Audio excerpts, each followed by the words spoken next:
இவர்கள் பேசுவதை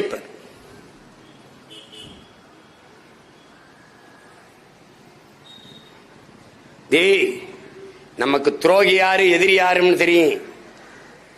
ஆனால் எதிரியும் துரோகியும் விட ஆபத்தானவர்கள். அந்த துரோகியும் எதிரியும் தற்காத்து நிற்கிறான் பாரா, நம் இனம் சார்ந்தவன். அவன் தாண்டா பேராபத்தானவன். குறுக்க குறுக்க ஓடுறான்டா, வெட்ட ஓங்கும் போது குறுக்க வந்துடுறான்டா. ஆத்தாடி சின்னத்தா மகன்ல, ஆத்தாடி பெரியம்மா மகன்ல, ஆத்தாடி சித்தப்பாவில. இதிலே தாண்டா நம்ம இது. இனிமே அந்த பாவம் பார்க்க கூடாதரா, ஏறி அடிச்சிட வேண்டியதான். கொண்ட கொள்கைக்கு லட்சியத்திற்கு எதிராக பெத்த தாய் தந்தரே வந்தாலும் நமக்கு எதிரிதான். இங்கே போர், லட்சிய கூட்டத்திற்கும் ரசிகர் கூட்டத்திற்கும் இடையே போர், சண்டை.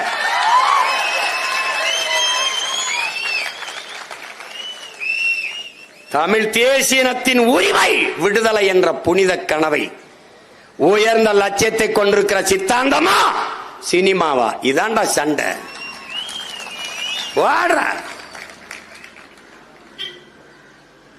சாதாரண அரசியலாடா, நம்ம எடுத்து வைக்கிற அரசியலை இந்த நாட்டில் எவனாவது எதிர்கொண்டு அப்புறங்கள் சும்மா அண்ணன் சொல்லிட்டே இருக்க, நீயே பயந்துருவா. என்னையா இந்த வருத்து வராப்ல அப்படின்னு கொலை வெறியில் இருக்கேன் தம்பி. எல்லா வேதனைக்கும் ஒரே மருந்துதான் சாதனை தான். இதைத்தான் அறிவாசான அம்பேத்கர் எல்லா துன்பப்பூட்டுக்கும் ஒரே சாவிதாண்டா ஆட்சி அதிகாரம். அதிகாரத்தை பிடி, பிறகு அடி. இதை உள்வாங்கிக் கொண்டு களத்தில் நிக்கணும். நம்ம நிலங்கெங்கும் புதகுழிதான், நிலமெங்கும் புதகுழிதான், நிலமெங்கும் எலும்பு கூடுகள் தான். ஆனால் இவர்களைப் போல நாம் விட்டு விட்டு போக முடியாது இல்லையா? இவர்களைப் போல மறந்து கடந்து நடந்து போக முடியாது இல்லையா? முடியாது இல்லையா?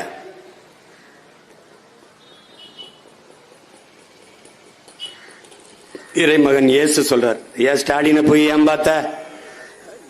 நான் என்ன செய்யணுங்கிறது எல்லாரையும் எனக்கு எழுதி விடுறான். ஆஹா, பல்லு 8 மணிக்கு வளர்க்கணும், சொல்லக்கூடாது. ஆஹா, அந்த சட்டை போடாத, இந்த சட்டை போடு. ஏன் நீ வெள்ளை சட்டையை போடுற? எல்லாம் என்னடா கடன் வாங்கி மூளைங்கிறது எனக்கு இருக்குது. எனக்கு இவன் கடன் வாங்கி வேலை செய்யறவனுக்கு நான் ஸ்ட்ராட்டஜிஸ்ட் வச்சுட்டு வேலை செய்யறான்லடா. நான் எனக்கு இருக்கிற சிந்தனைக்கே வேலை செய்ய ஆள் இல்லை, கூட்டம் இல்லை. அவரை ஏன் பார்த்தானு தேவ வாசகம் இறை செய்தி இருக்குது. விருந்தில் நல்விருந்தில் நீ பங்கேற்கனாலும் துயரத்தில் பங்கேறுங்குது. ஒருத்தர் துன்பத்தில் போய் பங்கேற்றுங்குது. இது ஏன்? துயரத்தில் பங்கேற்கும் போது இதேபோல் துயரம், இதேபோல் துயரத்தை, இதேபோல் துயரம் நமக்கும் நடக்கும், இதேபோல் துயரத்தை நாமும் கடக்க வேண்டும் என்பதை அது படிப்பிக்குங்கிறார் இறைமகன் இயேசு. உனக்கு புரியுதுன்னு நினைக்கிறேன். அதனால அரசியல் நிலைப்பாடு, அரசியல் கோட்பாடு வேறு, கருத்து முரண் வேறு, மானுட வெறுப்பு வேறு, மானுட பற்று வேறு. ரெண்டையும் போட்டு குழப்பிக்க கூடாது, ரெண்டையும் போட்டு குழப்பிக்க கூடாது. எல்லா கட்சியிலையும் நமக்கு சொந்தக்காரர் இருக்கான், எல்லா கட்சியிலையும் நமக்கு ஆதரிக்கிறவன் இருக்கான். 36 லட்சம் பேர்ல திமுக இருக்கிற அமைச்சர் பெருமக்களின் பேரனும் பேத்தியிலும் போட்டதற்கு, அதிமுக இருக்கிற மாவட்ட செயலாளர் பேரனும் பேத்தியும் போட்டதற்கு, பிஜேபியில் இருக்கிறவன் போட்டது இருக்கு, காங்கிரஸ் கட்சிக்காரங்க வீட்டில் இருக்கிற பேரனும் பேத்தியும் போட்டது இருக்கு. 36 லட்சம் 26ல 1,20,00,000 26 லட்சம் ஆகிறதுக்கு ரொம்ப நாள் ஆகாது.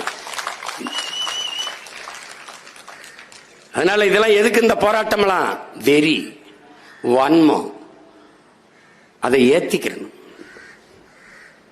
சோறு வருதா படக்கணும். இந்த படத்தை ஒரு தடவை பாரு, பாரா. எலும்பு கூடையும் இறுக பற்றி இருக்கிற அந்த பிஞ்ச பாரா. தாயை பற்றி, தாய் மொழி தமிழை பற்றி தாயின் மாரோட அணைஞ்சு கிடக்கிறான்டா ஒரு பச்சை பிள்ளை. அப்படி தாய் மண்ணையும் தாய் மொழியும் தமிழ் பேரினத்தையும் பற்றி நில்லுங்கள். ஒவ்வொருவரும் நாம் பற்றி நிற்க வழியே கிடையாது. நீ ஒண்ணு கவனிச்சுக்க, எல்லா சாதிக்கும் தலைவர் தான். எல்லா மதத்துக்கும் தலைவன் இருக்கான். ஆனால் அவன் சாதிச்சது என்னன்னு மட்டும் சொல். ஆனால் நீ பிறந்த பெருமை மிக்க தமிழன் என்கிற இனத்திற்கும் உன் மொழிக்கும் தலைவன் இருக்கானா? இல்ல. யாருக்கா? நம்மை விட்டால் எவருக்கும் நாதி கிடையாது. கோனாருக்கு தலைவர், தேவருக்கு தலைவர், நாடாருக்கு தலைவர். நாடாரை அடித்தால் கோனாருக்கு கண்ணீர் வராது, கோனாரை அடித்தால் தேவருக்கு வராது, தேவரை அடித்தால் தேவேந்திரர் அழமாட்டார். ஆனால் அதில் யாரை அடித்தாலும் தமிழ் பிள்ளைகள் நாங்கள் அழுவோம்.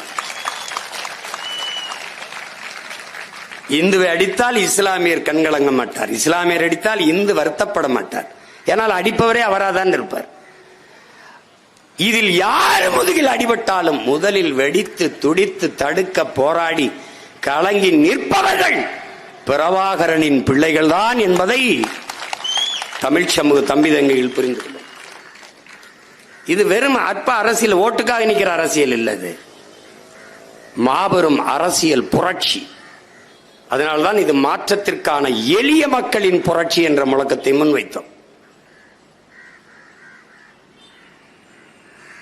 செம்மணி படுகொலை என்பது அங்கே நிகழ்ந்த படுகொலையில் ஒரு துளி. லட்சக்கணக்கான மக்கள் கொன்று புதைக்கப்பட்டிருக்கிறார்கள். 10,000 பேரை செத்து போனார்கள் என்று ஒரே சொல்லில் முடித்து விட்டான். கேட்க நாதி கிடையாது.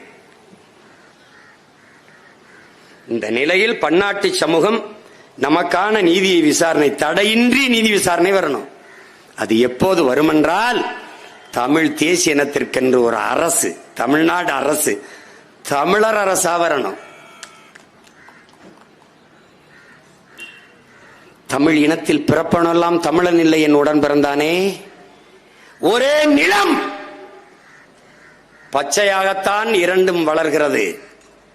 நிலம் ஒன்று, நிறம் ஒன்று, ஆனால் இது நெல், இது புல். விளங்குதுன்னு நினைக்கிறேன், உனக்கு புரியுதுன்னு நினைக்கிறேன். நம் இனத்தில் பிறந்திருப்பான், ஆனால் அவன் இனத்துக்காரன் இல்லை. அதை நல்லா கவனிச்சுக்கணும். எவன் புல்லு எவன் நெல்லுன்னு தெரியாம நம்ம ஓடிட்டு இருக்கோம். துரோகி எங்கடா இருக்கான்? இங்கதான்டா இருக்கான், பக்கத்துலடா உட்காந்துருக்கான். எதிரி எப்பவும் தூரம் இருக்கான், துரோகி எப்பவும் பக்கத்தில் இருக்கான். தலைவன் என்ன சொல்றான்? இன்றைய துரோகி நேற்றைய நண்பன், நாளைய துரோகி இன்றைய நண்பன். எங்க இருக்கான்? பக்கத்தில் இருக்கான். எதிரி எப்பவும் உன் பலத்தை குறிவைப்பான், துரோகி எப்பவும் உன் பலகீனத்தையே குறிவைப்பான். சீமான தெரியாதா? அவரோட நாங்க இருந்தோம், அப்படி ஒன்னா படுத்தோம், ஒன்னா தூங்கணும், நக்கணும்னு வச்சுட்டு இருப்பான். இங்க இருந்துச்சு. எதிரி கவனமா இருப்பான். என்ன செய்வான்னு தெரியலையே, ஐயோ என்ன பண்ற? ஐஎஸ் என்ன ரிப்போர்ட் சொல்லுது சார், வீடு வீடுக்கு போக சொல்றாரு சார். அப்ப நீனும் போயா? அதான நடந்துட்டு இருக்குது, அதான் நடந்துட்டு இருக்குது. அறிவார்ந்த தமிழ் சமூகத்தின் பிள்ளைகள், இன உணர்வும் மான உணர்வும் கொண்ட பிள்ளைகள், இந்த தருணத்தை, இந்த வரலாற்று வாய்ப்பை என் தம்பி மருத்துவர் கார்த்தி சொன்னது மாதிரி, இது வரலாறு நமக்கு கையளித்திருக்கிற ஒரு அரிய வாய்ப்பு. இதை விட்டுறாதீங்க. விட்டீங்கன்னா கஷ்டம். தமிழ் என்ற ஒரு மொழி இருந்தது, தமிழர் என்ற ஒரு இனம் இருந்தது. அது பெருமைகளோடு வாழ்ந்து சிறந்த ஒரு மூத்த இனம். இந்த எந்த அடையாளமும் உனக்கு இருக்காது. இந்த கீழடி வச்சுட்டு என்ன விளையாட்டு காட்டுறான்? அது தமிழர் நாகரிகம்னு அங்கீகரிக்க மாட்டானா ஒருத்தர்? இது என்ன கொடுமை வேறு?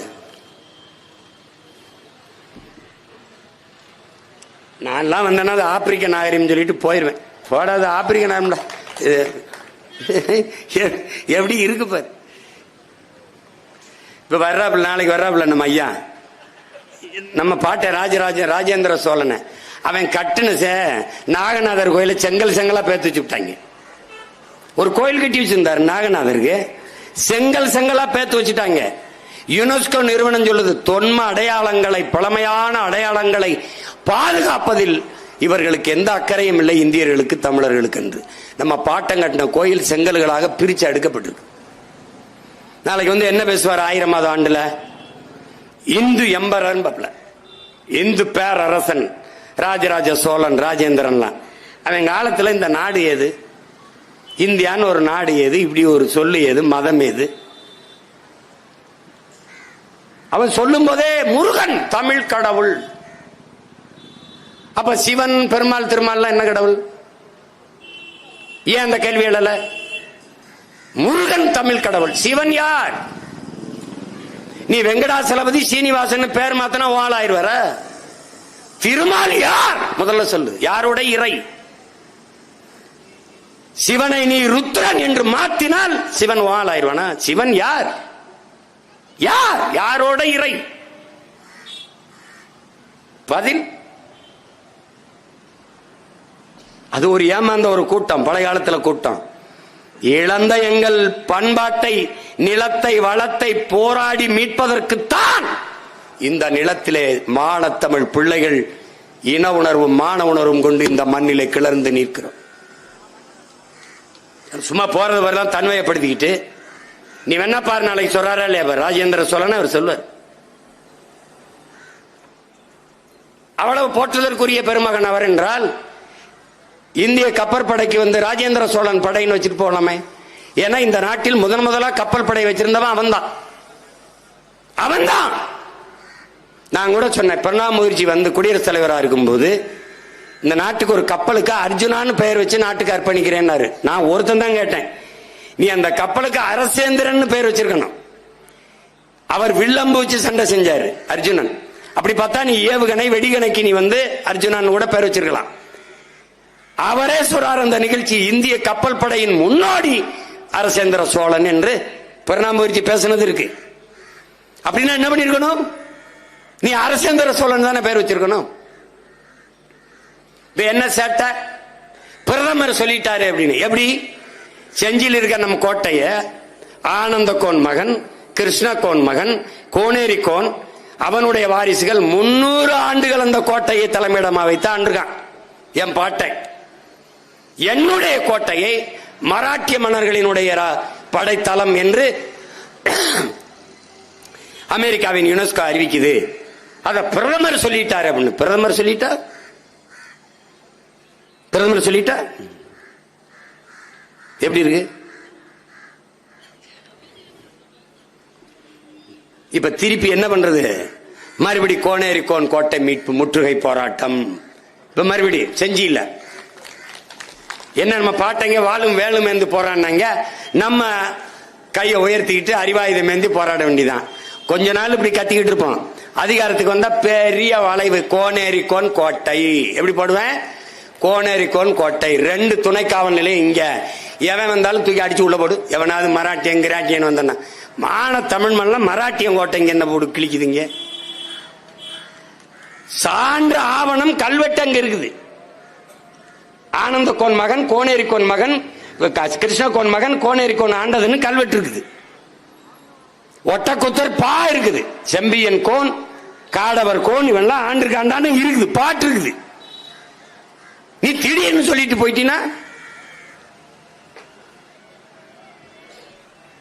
ஒரு 2 பிரச்சனை கிடையாது, எல்லாமே பிரச்சனை.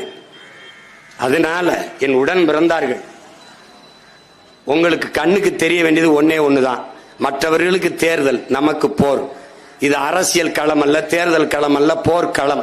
அறிவாயுதம் ஏந்தி உயர்ந்த லட்சியத்தை கொண்டு களத்தில் நிற்கிற புரட்சிகர இது போர். ஒன்னே ஒண்ணுதான், வென்ற வெற்றி ஒன்றை தவிர நமக்கு எந்த விடிவும் கிடையாது. வெறி கொண்டு பாயுங்க, போட்டி போடுங்க. நாட்டை வெல்லணும், இல்ல உன் தொகுதியை வெல்லணும். அப்படி ஒவ்வொரு வீரனும் போரிடு, நாட்டை வெல்லுவான். ஒரு பிரச்சனையும் கிடையாது. அடி பாத்துக்கிறோம். பாரா நம்ம நிறுத்துற வேட்பாளர் மாதிரி இந்திய நிலத்தில் எவனாவது வேட்பாளர் நிறுத்தி போரிடுறானான்னு பாரு. நம்பிக்கையோட நில்ற. எல்லாவற்றுக்கும் துன்ப துயரங்களுக்கெல்லாம் ஒரே விடிவுதான் நம்முடைய வெற்றி தான்.